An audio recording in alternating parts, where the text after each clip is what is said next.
Imara Audio presents Everybody's Plan by Petra Okeke-Bestman. Read by the author.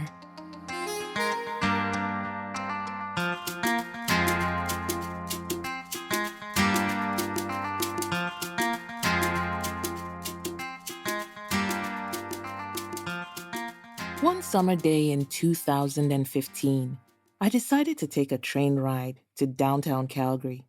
The train was almost empty. It always used to be so full that finding a seat after a hard day's work was almost impossible. Downtown Calgary was the heartbeat of the city. It used to be infused with the energy of people bustling up and down First through 9th Street by day, and clubs and restaurants filled to the brim, overflowing with energy, music, and laughter by night. But now, things were different.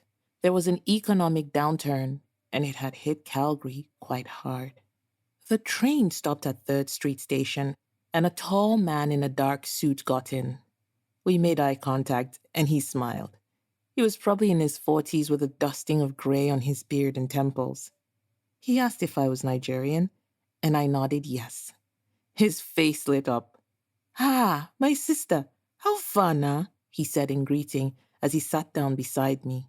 We exchanged pleasantries, talked about Nigerian politics, and then the conversation shifted to our city, Calgary. We lamented how empty the train was and how having seats suddenly didn't feel like a blessing anymore. As we passed by one of the intersections, he pointed to a tall building. "I used to work there," he said. "They laid most of us off, just like that." He said he was an engineer and he'd worked in the oil sector for over 15 years. "I don't even have a house to my name," he said, almost to himself. I was taken aback, not because of the revelation, but because Nigerians usually don't share, at least not in that way. For this man to open up, something had happened, something that really broke his heart, and he just couldn't hold it in any longer. "My sister," he continued, "you know the situation now. There's always somebody in need of money. Everybody was just saying, 'Give me, give me, give me,' especially my parents.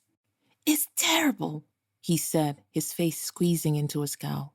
He seemed to hesitate for a moment, and then he continued to speak. He said the requests for money began even before he completed his 2nd year of university. Someone back home was sick and needed medical care. His mother needed a new phone or a pair of glasses, and so on. He'd scrape together whatever he could from his student job as a cleaner. He'd send it home without leaving much for himself and would rely heavily on high-interest credit cards and fast food. He explained that he came to Canada on a full scholarship, so his tuition was taken care of. Thank goodness. He graduated with distinction and got a job in Calgary right after. At that point, the financial request amounts became larger and more frequent. New cars for his parents, a mandatory house built in the village for Christmas holidays but empty the rest of the year, tuition and fees for his nieces, and rent payments for his siblings. But he didn't mind, because he was making more than enough money for everyone, or so he thought. A few years later, he got an even better job and a 6-figure salary. But even with his career success, he couldn't, for many years, afford anything more than a 1-bedroom apartment with a mattress on the ground. Why? He was still responsible for every birthday celebration, electricity, water, food, and medical bill, every church Thanksgiving, and every large sum financial pledge to the church by his parents. He'd put his life on hold, postponed everything from buying a house to getting married, because for his parents, everything was urgent, a matter of life or death. He'd been so busy putting out fires back home that he never found time to think about his own needs and future. He said that whenever he refused to send money home, his father would call him, tell him his mother was gravely ill and disappointed in him, and warn him of the curses that would plague him if his mother died. In those days, both of his parents were younger and able-bodied. They lived in the house he'd built in their name somewhere in Iyanikbaja. The house was supposed to include a shop and 3 5-bedroom apartments. He instructed his parents to live in one apartment and lease out the other 2. He also gave them capital to set up a convenience shop for additional income. He never received a penny from the rentals, and as for the money for the convenience shop business, there were many stories. Someone fell ill, a sibling got mugged on the way to the market to buy supplies for the shop, or something needed renovating and the rest of the money had to go to that instead. He later found out they only built 3 2-bedroom apartments, and there was no shop at all. Now everybody, they suffer him, he said and clicked his tongue. His mother had high blood pressure, and his father had suffered a stroke. He had lost his job and had no savings. His 4 siblings, the oldest 50 with a wife and 2 children, the youngest 19, a university dropout, all lived in the 3 apartments in Iyanikmaja. They had no skills, didn't work, and couldn't contribute. So I forget to ask you since, what do you dey work, sef? He asked. I told him where I worked and that I was also an aspiring writer. So na information you dey gather since, he said laughing as he stood up. Abeg no write about me o. No now, I no go write, I replied. My sister beg na play I dey play, he said. If you want to write, write, make our people dey hear word. Just no put my name. He waved to me and got off at 8th Street. He said he was going to a recruitment agency a few blocks down the road. He didn't tell me his name, and I haven't seen him since then.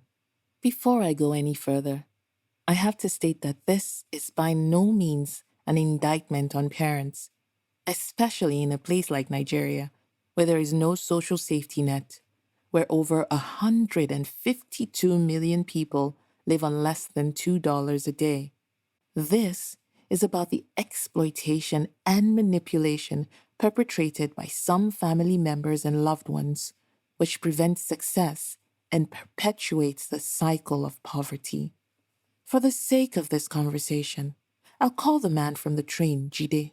Jide's whole family had opted for early retirement, and he was their pension fund. But everyone was suffering because a human being is a volatile and unreliable retirement plan. Perhaps things would have been different if his parents had been patient when they were younger and had helped Jide make a plan and build a solid foundation for himself. Unfortunately, Jide had had to carry everyone on his shoulders while still trying to find his own feet. He'd given all he had when he was in his youth. His family had feasted on the seeds he could have sown, so nothing was planted, nothing grew, and there was nothing for Jide or for his now sick parents to fall back on. Many demanding parents do not sincerely consider the future of their children, though they may say they do. This points to a narcissistic trait, which can sometimes underlie situations like the one in which Jide finds himself. Narcissism, you ask? Yes, narcissism. A selfishness involving a sense of entitlement, a lack of empathy, an inability to understand another person's circumstances and truly feel for them. This narcissism plays a role in the lack of foresight evidenced in the never-ending demands for money by Jide's parents. Their actions prove, while they clearly thought about how to satisfy their own needs at all costs, that they probably never really stopped to ask themselves questions like, has Jide saved anything for himself? Does Jide have enough for his own rent? Does he have enough to eat and pay his bills? What about his health? Does he have enough money to take care of his health? What would happen to all of us if Jide had a heart attack and dropped dead today? What if he decided to marry and have children? Does he have enough to take care of them? Would his parents and siblings still come before his partner and children? But we cannot blame Jide's parents entirely for their narcissism. This is because it is normalized and socio-culturally accepted as a part of our way of life and is rarely, if ever, noticed. For instance, when a young man or woman graduates university, people say, now you can take care of your parents. Some guilt their children. Your friends have bought jeeps for their parents. What have you done for me? Some judge their children by how much money they've received from them or whether or not they've built a house in the village. There is a faulty assumption that if a parent brings a child into the world, the child should be grateful, and that if parents have sent their children to university either in Nigeria or overseas, there should be payback. In other words, I took care of you, so now you have to take care of me. It is my right. But in truth, a child sacrificing his future and the future of his own children to care for his able-bodied parents and siblings, even after providing them with capital to set up a family business, has nothing to do with parental rights. And suggesting so is equivalent to saying children are indentured servants.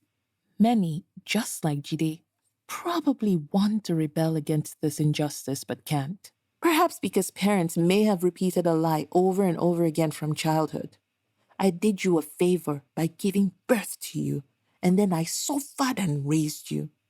The myth of the privilege of birth is one which many children internalize and carry into adulthood.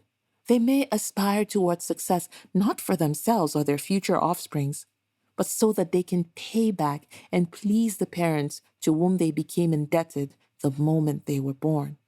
But the truth is that children do not choose to be born. Children do not call out to potential parents from the great beyond, wailing in agony, asking to be let into the world. Having children is a self-gratifying act without which many of us are unhappy and feel unfulfilled. We make a conscious decision to bring a child into the world, not for the child's sake, but to fulfill a personal desire. Therefore, what parents do for a child in terms of providing him or her with basic needs is a responsibility towards that child and a right that every child deserves. A child is not a retirement plan, but in Jide's case, he was everybody's plan, both for daily upkeep and for retirement. I hope Jide finds peace. I hope he gets another job, and after that, a good financial planner to help him sort out his finances and make a life plan. I hope he finds the strength to give less, say no more often, and that he meets someone great to build a life with. Now let's take a moment to ask ourselves a question. Why do we have so many educated and active people in the workforce, with millions in diaspora, yet generational wealth is almost unheard of in our society, except for a few elite?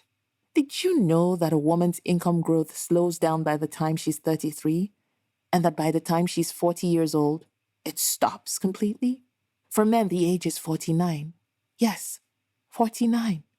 More worrying is the fact that many employers do not want to hire someone over 50.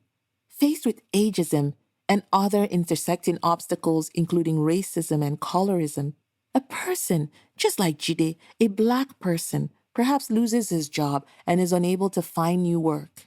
In a flash, life passes by, and he is suddenly considered too old. His job prospects wither and disappear. He is without savings, a retirement plan, or a hope for the future. He can barely care for himself, and in time, he may become dependent on his children, if he has any, just like his parents were dependent on him.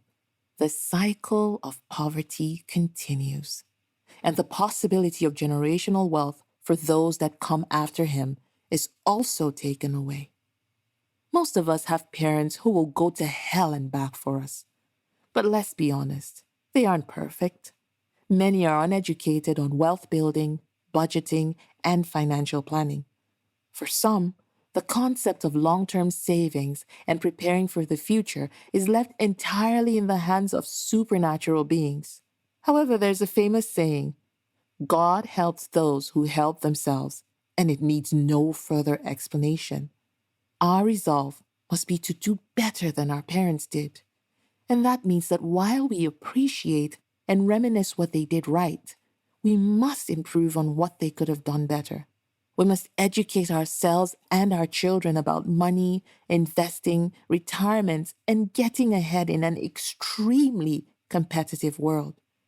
We must fight to suppress any narcissistic and selfish tendencies we may have. We all know we should take care of our dear and beloved parents, but how do you find fruit to nourish them when they forced the seeds from your hands before they were ever planted? Dear Mom, dear Dad, was that 15th Ashwebi really necessary? Do you really need the 3 cars parked in your compound even though you can't drive? Could you have abstained from throwing that last birthday party since you've thrown one just as big every single year before? What do you think? Let us give our children our shoulders to stand on. Let us liberate and permit them to soar like eagles and break new grounds all around the world. That way, if we genuinely ever need them, they'll have strong wings to carry us to the skies far and well into our oldest years. We have to reflect on our truths, celebrate the good, and most importantly, reject the detrimental. My wish for all of us is that while we are young, we always remember that a child is not a retirement plan and that we strategize accordingly for ourselves, our children, and for our children's children. The end. Thank you for listening to this Imara audio production of Everybody's Plan. Please leave a comment and let's start a conversation. Don't forget to subscribe and please share this audio with anyone you think might find it helpful. Thanks again for listening. Until the next time, bye.